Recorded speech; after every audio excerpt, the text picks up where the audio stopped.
Inflation has driven up the cost of staying healthy in this country. 2 years ago, the average cost for patient services for one day in a St. Louis hospital was $122. Today, that cost ranges from $178 to about $220. In most industries, new equipment results in a cutback in manpower, which means quite simply fewer people have to be paid. But the very opposite is true of hospitals, according to Robert Frank, president of Barnes Hospital. In hospitals, new technology usually means labor increases because it either requires more people to operate whatever the new technology is, or it requires higher levels of sophistication of labor. The cost of electricity, fuel oil, coal, and gas has increased at a much greater rate than the cost of medical care. And Frank points out that there are many items which hospitals buy that aren't represented in the general cost of living figures. One example is plastic and plastic substitute products, which are used more and more in hospitals. There are others. Heart valves and pacemakers are increasing at a percent way over what the cost of living is, as is blood supplies and laboratory supplies. The executive director of the Hospital Association of Metropolitan St. Louis, Gerald Malloy, says there's an additional element which most people don't recognize that adds to hospital costs, and that is regulation. Regulation on a local, state, and federal level. He claims the healthcare field, and particularly the hospital, is becoming one of the most regulated industries in our entire economic system. The OSHA regulations, the various labor regulations, the regulations to comply with the Rehabilitation Act, which requires hospitals to alter their physical facilities, the various utilization regulations determining whether actual hospital services are needed.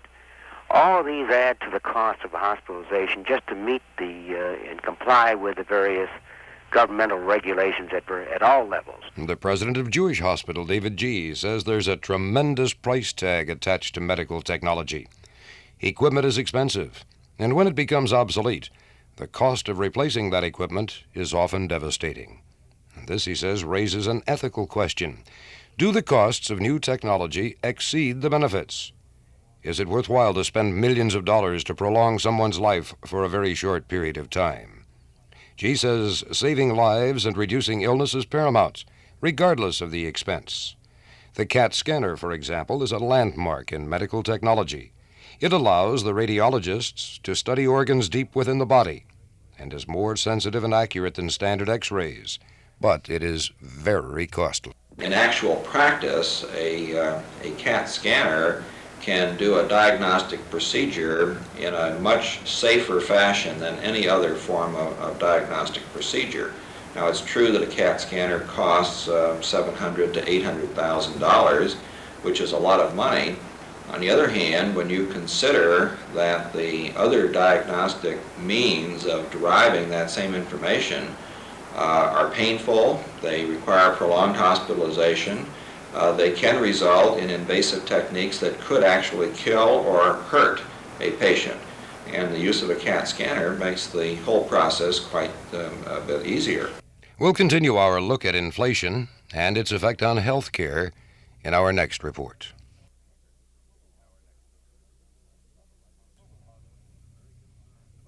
Local hospitals are very concerned about the rising cost of health care.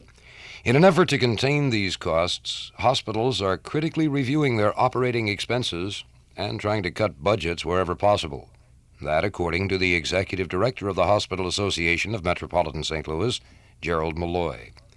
For example, he says hospitals are encouraging the use of outpatient services. If tests or treatment can be administered on an outpatient basis, the cost to the patient can be substantially reduced. But there are some other ways, he claims, most of which involve group efforts. Through the Hospital Association of St. Louis, they have instituted shared service programs, including centralized purchasing, group purchasing, which calculate the savings to be somewhere in the neighborhood of 20%. Centralized laundry facilities, laundry service, shared computer programs, and also a management engineering program which is intended to develop more efficient ways of rendering health care. In the last several years, the cost of malpractice insurance has increased drastically. In fact, the average premium for liability insurance jumped over 750% from 1970 to 1975. But Missouri hospitals, Malloy claims, are trying to combat that increase. They have formed their own non-profit insurance company to provide coverage for malpractice and other insurance needs. The president of Jewish Hospital, David G., says shortening the length of hospital visits has been effective in reducing hospital costs. The various organizations like the PSROs, the professional services review organizations, are aimed at that very thing, forcing physicians to change their practice in such a way so as to cut down the number of admissions and to reduce the length of stay. And I think that that's already happening, and we've seen that in St. Louis hospitals, that the average length of stay is down about 1/2 a day from what it was 2 years ago. And the trend toward rising hospital costs is slackening, says Barnes Hospital President Robert Frank. Last year, I think the average rate of increase for hospitals was about 15%. In January of this year, the rate of increase across the country for hospitals was at the annual rate of 13.5%, and in February it was 13.1%. Also, in April of 1978, the cost of living index had gone up 0.9%, while hospital and medical costs only went up 0.5%, which I believe indicates that health care costs, at least in April, went up less than all of the other things that are in the cost of living index. We'll continue our series on how inflation has affected the economy in our next report. Historically, the stock market has been considered a hedge against inflation. In an inflationary period, the dollar is worth less, but assets are generally supposed to appreciate. And yet, from 1970 to 1976, this didn't happen. In this period, the return from common stocks declined by more than 3%, while inflation averaged 6%. And so the confident investor has turned to other forms of capital assets, things like coins and stamps, art objects, farmland, according to St. Louis investment banker Elliott Stein. Stein says the stock market is based on the confidence of the investor, and the confidence of the investor reflects his opinion of the future profitability of the corporation. But it's difficult, he says, for an investor to be confident when inflation is eroding each dollar of a company's profits. Profits have not kept pace with inflationary expectations for a variety of reasons, including strong competition, including foreign competition, and also very strong and possibly excessive government regulation, period. This government regulation led to additional costs which could not be recovered from the consumer. Such additional over-regulation included OSHA, it included various forms of other cost imposition, but the total result was the inability to make satisfactory progress in earnings increase, and therefore the investor became somewhat disenchanted. 10 to 15 years ago, if you bought a blue-chip stock, you could be reasonably assured of a capital gain. That's not the case today, says William Kearns, officer and director of Newhart Cook, local brokerage firm. The case today is that there are very few stocks have a sustained movement in one direction, particularly up. One reason for that is that the institutions and the mutual funds are such large holders of stocks that frequently when they have stocks with a gain, for example, they will, in order to obtain capital gains, they will sell the stocks, and the selling pressure will therefore push it back down again. But we don't find that sustained movement, particularly on the upside, that we did years ago. Today, a good market doesn't necessarily mean a greater amount of personal investment. It's the institutions who are doing most of the investing, says Kearns. People today have less disposable income, and so they are more inclined to spend their money on basics rather than investing in the market. Today, inflation has caused people to use almost all their money for the necessities for automobiles and homes and so forth, and as a result, for the ordinary investor, it's cut down the amount of money that he used to have for investment into the stock market. The volume that we're having today, the huge volume, comes basically from the institutions and banks and insurance companies and trust companies and mutual funds. I would say that the ordinary investor today, even though salaries are higher and income is higher, probably has less money left over for investment in the stock market than he did previously. And according to securities analyst Elizabeth Davidson, rising inflation means your dollar invested in the market will be worth less in the future. So if your dollar is worth less, she adds, you can expect less of a future return on your investment. If you invest in a stock, you are expecting a certain flow of dividends to result from that investment. And if you're expecting $1 this year and $1.20 next year, and suddenly you have a sharp increase in the inflation rate, this means the value of the money that you're going to be receiving in the future is going to be worth substantially less when you receive it. And this in turn means that the investment that you've made is going to be worth less. And with today's inflation, interest rates are higher. And so bonds, which are fixed income securities, become more attractive and stocks less attractive. That according to William Marshall, Washington University professor of finance. People have also found that bonds can be an aggressive form of investment, in particular when you reach a stage like today where you can get a 9% rate of return on a very high-grade corporate bond, which is relatively certain compared to a stock market investment. You'll find a good deal of money going out of the stock market and into the bond market. We'll continue our series on inflation, the American nightmare, in our next report. The basic service charge for Southwestern Bell residential customers increased 13.4 cents over the past 5 years. In 1973, Bell customers paid $7.85 for basic phone service. Today, following 2 rate increases by the phone company, basic service costs $8.90. Laclede gas rates per unit of gas are about 71.6% higher than they were in 1974. The company has had 2 rate increases and is now seeking a third for more than $17 million.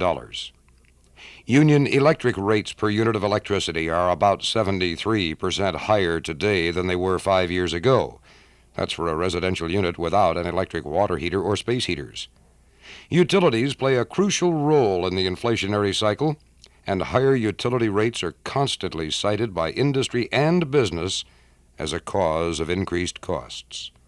But Laclede Gas President Lee Liberman says utilities themselves are victims of rising costs. Well, labor costs have gone up, roughly, I guess, the rate 8 to 9% a year over the last several years. The costs of materials utilities use are also going up. Southwestern Bell spent $34 on a 35-foot wooden pole 10 years ago. Today, that pole costs $110. A mile of cable cost $21,000 a decade ago. Today, it costs $39,000. A coin telephone, which cost $111 10 years ago, costs $184 today. The Yellow Pages are more expensive to produce as the cost per pound of yellow paper stock has doubled. Telephone company spokesman Mike Gage says it's even getting more expensive to tell you, the customer, how expensive it's getting. The recent 2-cent increase in the first-class mail is going to raise our postage bill by about 12% annually, or some $350,000. At Union Electric, the major cost that's rising there is the cost of money itself, says Bill Cornelius. The interest rates we pay on bonds and the bank loans and things like that. We sold bonds just last December that cost us 8.7%, the interest rate. And if we were to sell bonds today, they'd cost us about 9.5%. So interest rates alone have gone up about 10% just in the last 5 or 6 months.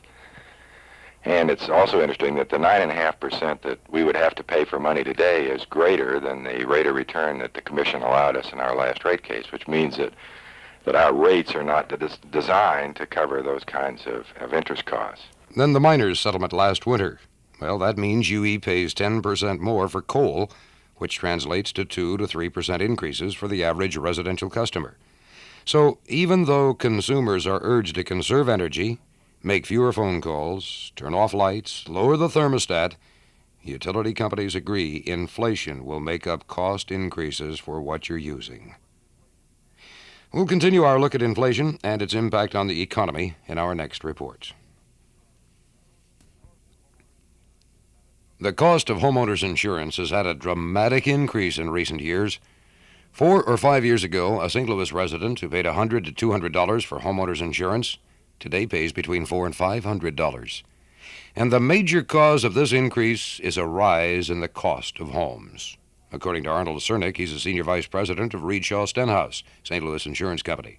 The premium for homeowners insurance, he says, is based on the cost of the building. So the homeowner is forced to, by the way the contract is worded, to insure for at least 80% of the replacement costs of the building. So in times of inflation, it's just been a burden on the homeowner to keep the value of his building in proportion to what he's legally obligated to under the contract of his homeowner's policy. To combat this increase, Cernick's firm has urged customers to consider deductibles. By having a $500 deductible, the cost of the homeowner insurance can be reduced substantially, in some cases up to 40 or 50% if you're using a large deductible on some of these larger homes.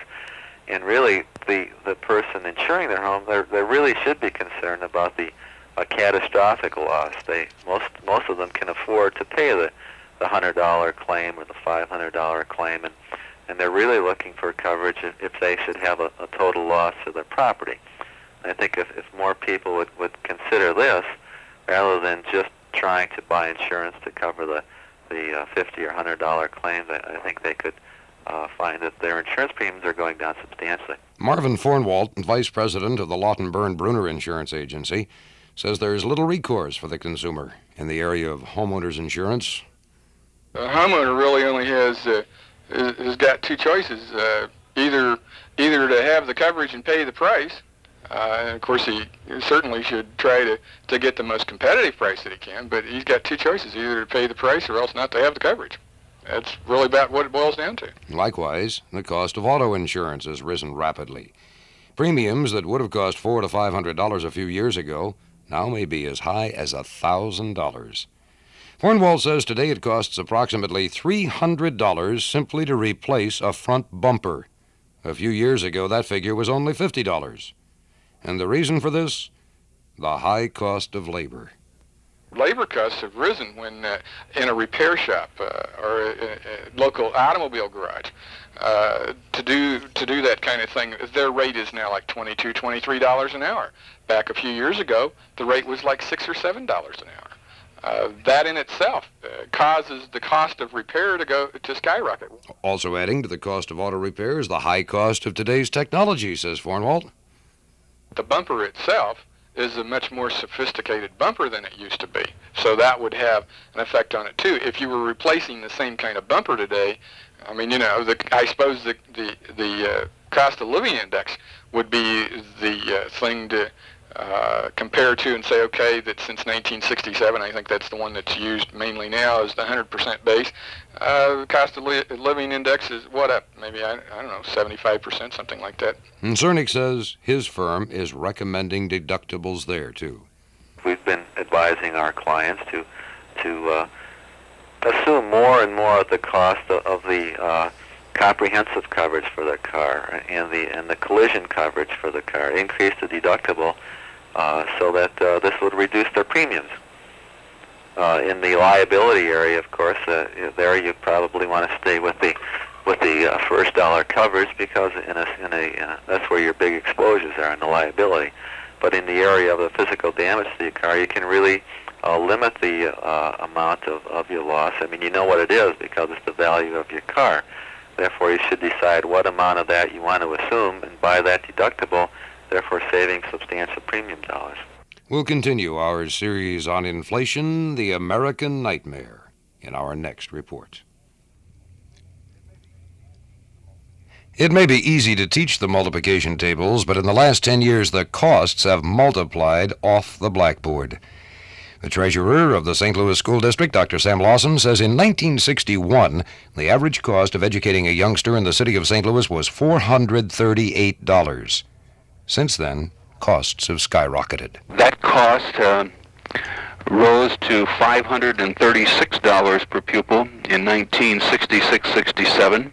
And in 1976-77, the average cost for educating a youngster in the city schools amounted to $1,434. Dr. Lawson says the costs have gone up in virtually all areas, including salaries and fringe benefits. Costs have gone up as far as security, which was almost an unknown item back in 1961-62, whereas today it costs well over $1 million. Costs have exceeded any type of typical pattern in the area of transportation, where we now expend over $3 million, which was a very minor expense back in 1961-62. Costs for school operations, school maintenance, school administration, attendance and health, they've all gone up since 1961-62. Tremendously they've gone up, and really there's no end in sight as far as what will be happening to the cost per pupil.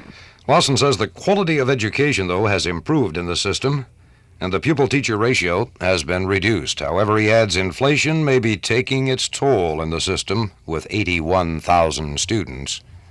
As far as combating costs, there doesn't seem to be any answer. What this school system has done is twofold. Namely, number one, we put great emphasis as far as getting additional state money. As far as local sources, we went through a very, very dry period from 1969 to 1976 without a tax increase. And then the voters in St. Louis approved a tax increase in the spring of 1976, a 79-cent tax increase, and that produced very close to $12 million for the school district. Other than that, the school district has been spending its balance, which means that the cash balance in the school district has been going down and down and down. Educators in county schools are also keeping a watchful eye on expenses. The Director of Finance of the University City Schools, John Harris, says cost per student has risen drastically. 6 or 7 years ago, the district spent about $1,100 per student. Today it's up to about $1,600. And in that district, educators deal with inflation by being frugal. At this point, we have not cut back on books or supplies or programs, but we are taking a good look, to make sure we are buying exactly what's needed. We are watching the frill items very closely. We'll look at parochial schools and how those administrators handle inflation in our next report. Inflation is taking its toll in the parochial as well as in the public schools. The superintendent of the Catholic schools of the Archdiocese of St. Louis, Monsignor John Leibrecht, says administrators are taking a much closer look at the budget during these inflationary times. Inflation affects our schools just like all schools. And so when we look at teacher salaries, when we look at tuitions that parents have to pay, basically we look at all of that by looking at the individual school budgets. So we have to look much more closely now and see what steps can be taken to make sure we can maintain the financing of the schools. About 70,000 students attend 179 elementary and 34 Catholic high schools in the Archdiocese. In 1970, tuition was $300 at an archdiocesan high school. Next year, it'll be $610. So far, says Monsignor Leibrecht, most families have been able to keep their children in the parochial schools. There's a very, very the small percentage of students who do have to leave because of financial reasons. In most cases, the parishes are trying to find ways of getting help for those families, but let's face it, in some cases the money just isn't there, and so some students, although a small number at the current time, some students would have to go to a public school. At least in the near future, says Monsignor Leibrecht, the quality of education will not suffer. He predicts no cutbacks in programs in the Catholic schools.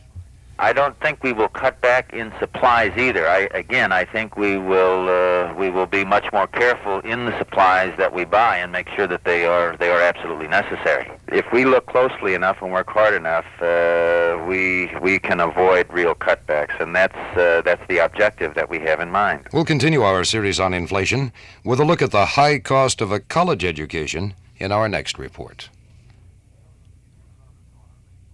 If your son or daughter makes all A's in high school, don't be so excited. Because if that child goes on to college, the sheepskin's going to cost you a bundle, and it won't get any cheaper as time goes on. Next year, Harvard University in Cambridge, Massachusetts will cost $2,425 per semester in tuition alone. That's almost $5,000 during the year, and that doesn't consider board, room, books, or travel. All colleges are not so costly, obviously, but even state schools are feeling the inflationary pinch.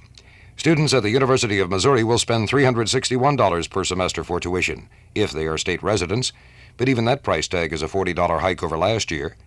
At Washington University in St. Louis, tuition will be $4,300 next year. 80% of that university's costs are related to salary. The Vice Chancellor for Financial Affairs, John Biggs, says when other factors in the economy increase, there's a good chance it'll be translated into tuition hikes. As family incomes go up, the people who work for universities want the same kind of increases, and when those increases get converted into cost increases. Despite rising costs, students are not turning away from colleges. A recent study shows that enrollment in lower tuition two-year community colleges has risen nearly 50% from the fall of 1972 to the fall of 1977. That is compared to the 12 to 13% gain for four-year colleges. And yet the four-year private college, like Washington University, may suffer most from inflation, says Biggs. Schools that rely on endowment income are going to have an especially difficult time, and Washington University is one of those, in that we can't hope for the dividends on our stocks to keep pace with the kind of inflation we're experiencing now. What we're concerned about is the fact that those schools exist supported by the government, and Washington University is not supported by the government, and therefore we have to charge $4,300 for tuition. We are concerned whether we're losing some of the students because of our high tuition rate. At Northwestern University in Evanston, Illinois, tuition will slightly top Harvard's next year, and yet President Robert Strauss says the university will try to be flexible and bend with the economy. We continue to have some 52% of our student body on financial aid, so that we're still operating on a principle that if there's a student we really want who really wants to come to Northwestern, we'll find a way to make it possible for him financially. Educators say it is perhaps the middle-income family that is most threatened by college costs. Oftentimes, those families shy away from a particular college, thinking they are too affluent for financial aid, but not affluent enough to send a child there. At Washington University, a tuition stabilization plan has been established. Parents can pay a fixed monthly payment over 8 years instead of 4 without worrying about tuition increases. Ultimately, says Biggs, those who want to go to college will find a way. In the face of inflation, then, educators say perhaps the most difficult choices will be those of educators, who will have to make college worth the price of those hard-earned dollars. The battle to preserve quality and hold down costs is going to be a very tough problem for all the administrators of the academic departments, the deans, and examining budgets and making cuts only in the right places and making good decisions, good judgments about those annual budgets. And I think those are going to remain uncomfortable and difficult in the years ahead. We'll continue our look at inflation in our next report. Believe it or not, the automotive industry has seen a sharp decrease in profits in recent years. It's true, in 1965, profits averaged 10% for every dollar of sales. Last year, that figure was reduced to 6%. And the majority of spokesmen for the auto industries cite inflation as the cause. A major factor in this increase is the high cost of complying with state and federal regulations. These include safety, pollution, and gas mileage requirements, at least according to Len Appold. He's the St. Louis zone manager for Buick, a division of General Motors. Our average cost annually is a little over $1 billion a year just to comply to the various regulations. And that doesn't include some 20,000 full-time employees to handle that and to handle the various reports and so forth. But what we spent last year just to comply to regulations, in fact, here it is, $1.1 billion, breaks down to $200 for each and every car and truck General Motors sold in the United States. The automotive industry at every level, says Appold, faces the same kinds of cost pressures and inflationary increases as any business or as any individual homeowner. The same holds true for each and every one of our dealers on a local level throughout the country. Their cost for workman's compensation, their cost for rental, heat, light, electricity, just as any homeowner, any private individual has realized, all of those costs have added to their daily operating costs. So their profit margins have similarly shrunken from levels of previous years. The cost of living, says Appold, has increased an average of 7% a year, while the annual increases in automobile costs for General Motors has been in the 6% range. And a car that would have sold for $5,000 to $6,000 a couple of years ago today retails between $9,000 and $10,000.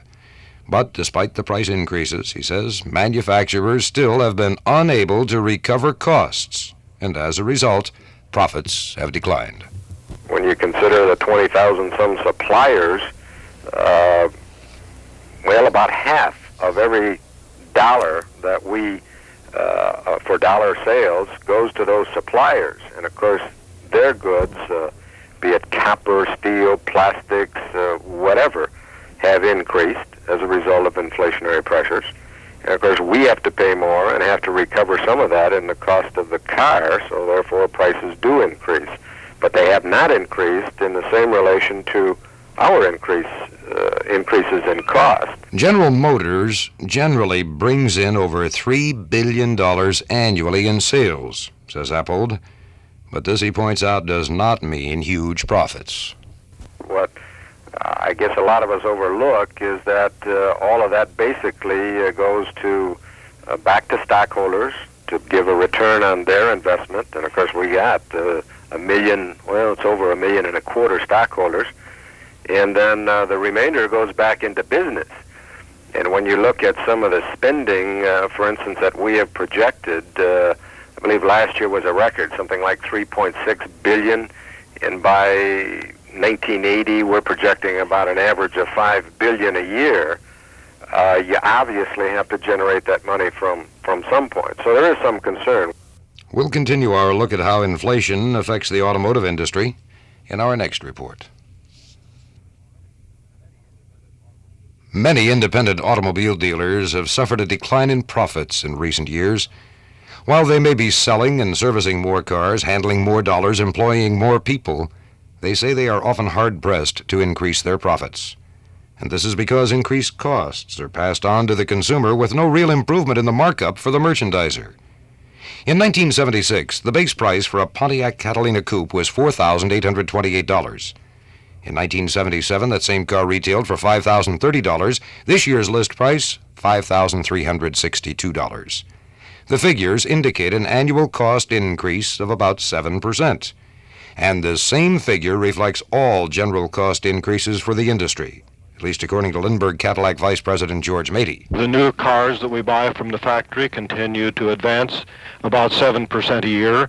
Labor costs in our total organization, both the union people and the others, also advance about 7% a year. It seems that we're somewhat in that same vein all the way through the organization. Last year, he says, Lindbergh Cadillac enjoyed an increase in sales. The company has been considering constructing a new facility to handle that increase, but a rise in costs may cause them to choose an alternative. We are getting to the point again where our business continues to grow, and we are considering adding a night shift for some of our service work because we do not want to spend the additional money to build additional plant. So by adding a night shift, we can keep our rent constant, and while we do have to pay employees added pay for working at night, it still, I think, will be a better alternative than expanding.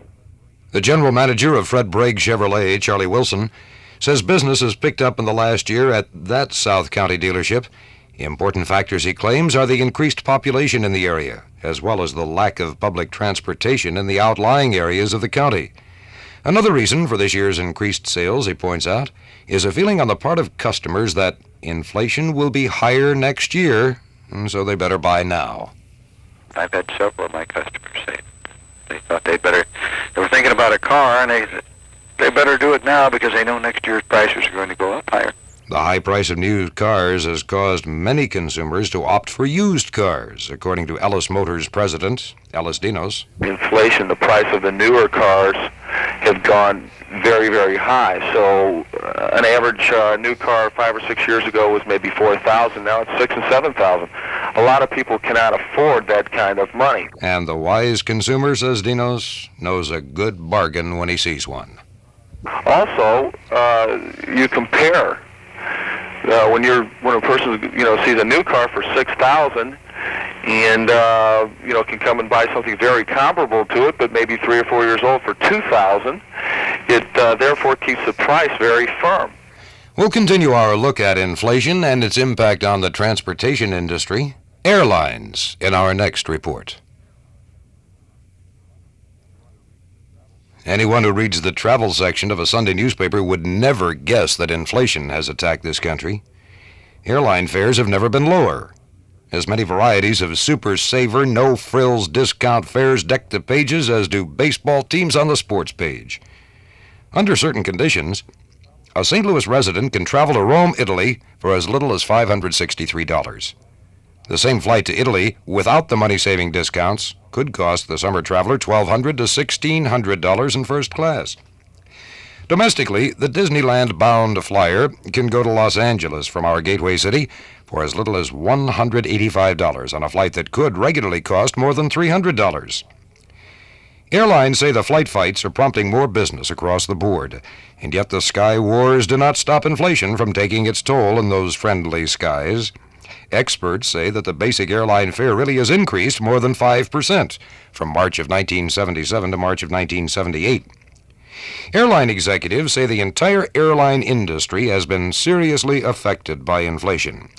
Corporate Communications Manager for Trans World Airlines here in St. Louis, Roger Cohen, says fuel and labor make up the two major components of airline expenses, and those two costs have skyrocketed. In 1973, for example, we were paying somewhere in the neighborhood of about 17, 18 cents a gallon for jet fuel. Right now, that figure is closer system-wide to about 40 cents a gallon. And then each cent really translates into millions of dollars at the end of the year. Cohen says part of the problem in fighting inflation is that the airlines can't really cut corners. The cost of providing one seat is the cost of providing 150 seats. It's the same labor, it's the same fuel, there's very, very little incremental cost in our business. So what we've tried to do is just everyone has to work a little harder, and our people right now, I'd say if anything, is getting pushed to the limit. It's the productivity of our employees. They're working harder than they ever have just to maintain the same level of operation because of all the increased volume. Vice President of Eastern Airlines, Dr. Morton Ehrlich, agrees that the best way for airlines to fight inflation is to improve productivity in both the workforce and equipment. For example, our recent purchase of the A300 Airbus is really an airplane that's dramatically more fuel efficient than anything else that's flying today, and it's actions like that, we believe, that are not only short run but long-term efforts in controlling costs and rapidly rising prices across the country. 20 years ago, airline travel accounted for only about 40% of the trips made between cities in America. Today, that figure has doubled. And despite the tight dollar, air traffic has increased about 15 to 20% over last year. TWA's Cohen says trains and buses really aren't the competition for their travelers, but rather the competing force is the health of the American dollar.